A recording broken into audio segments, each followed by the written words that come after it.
With me today is Gene Curtis. He is author of Only in Oklahoma, which is a finalist for the Oklahoma Book Awards for 2009. A number of years ago, he retired as senior managing editor of the Tulsa World, and I'm assuming that the reason you're interested in all these neat stories about Oklahoma is because you covered a lot of them. That is correct. In fact, when our editors decided they wanted to do something like this, they called me and said, well, you lived through most of that. You covered most of it, so why don't you come back and write about it? And they said, well, you won't even need notes.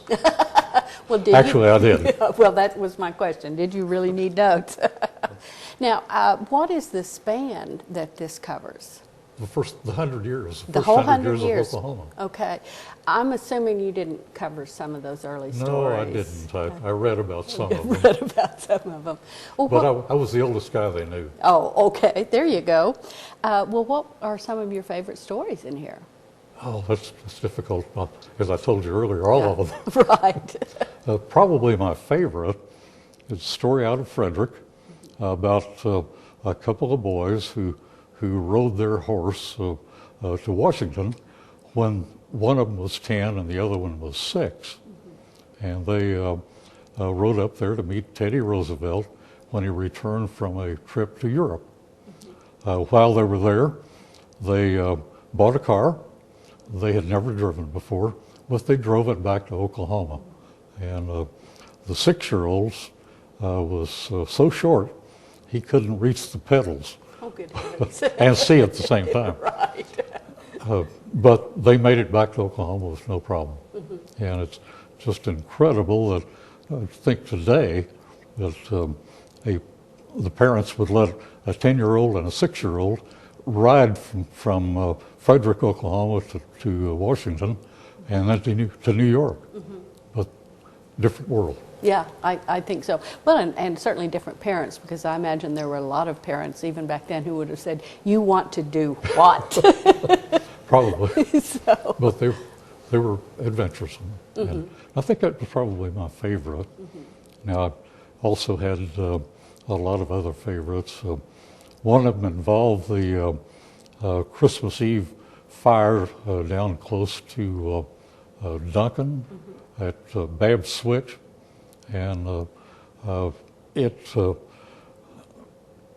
were there, Santa Claus leaned over the Christmas tree, caught his beard on fire, caught the tree on fire, and then the house, or the school building on fire.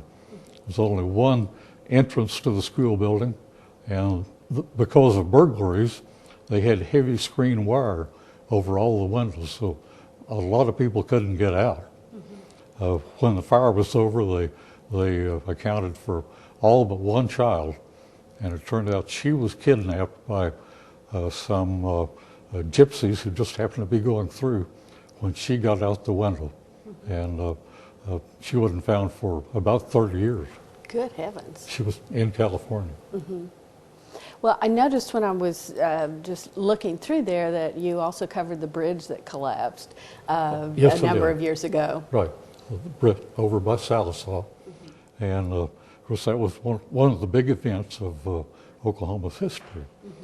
Our idea was not to write a book. In fact, we had no plan to write a book. We wanted to write a feature every day about a person, an event, or a place that figured in our Oklahoma history during the first 100 years.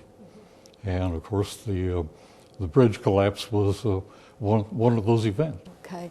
Well, I know there are a number of other things in here, and one of the things about this book that I particularly like is that it's fairly brief. You don't have to sit down and commit to a couple of hours of looking at the book. Each page has a separate story on it, and that was the idea when we started the column. We started on Statehood Day in 2006 with plans to stop it on Statehood Day on 2007. And we were going to run a feature every day, which I wrote. And then so many people called and sent emails and asked to put them all in a book that along about September, our publisher decided, well, let's publish a book. So we put all all of the columns together in book form, and we've been selling them ever since. Well, it is I think the kind of book that people would like to have. It is a coffee table book. I mean, it's substantial, but as I said, it's also something you don't have to read it all at once. You can read one a day, or even 2 or 3 a day if you want. But it is very entertaining. I'm looking through here. Aunt Rachel offered help to the needy. Fierce storm of 1974. So it can bring back memories for a lot of us too. It does. So yeah, there's that I-40 collapse, and you have photographs for everything. Yes. So that's a big help. I'm going back in time here. So it is. State House German POWs. I don't think too many people knew that. Probably not, but when I was a child, we lived in Stigler, and there was no POWs there, but there was a POW place in Eufaula, and some of them came every day down to the Stigler area to help farmers work on the farms. Of course, our American farmers were all in the Army. That's true. And well, so, some of them were in the Navy. Well, some in the Navy. In fact, my dad was in the Navy. But farmers didn't have any help, and so they used German prisoners of war to help them with their crops. And of course, the prisoners enjoyed it. Oh, I'm sure they did, getting out in the sunshine and everything. But I had a distinct memory of that, and that's why I did some research and wrote about that. Now, are the stories in here in chronological order, or are they No just order whatever. no order whatever? In fact, Okay. When we started, I asked our executive editor, what order do you want to put them in? He said, just write something and we'll put it in. Oh, okay. Well, that makes it even more. If you just open it up and see where the book opens, that makes it even more fun, doesn't it? Well, also there's an index in the front. So you don't really have to just open it up by chance. Oh, okay. So you could go looking for something specific. Exactly. And see if it's in there. So, well, it looks like a really, really great book. I can see why it's a finalist for the Oklahoma Book Awards. And I want to thank you very much for being with us today. Thank you for having me. Thanks. Gene Curtis has been here talking about his book, Only in Oklahoma. You can find it in your library and your favorite bookstore.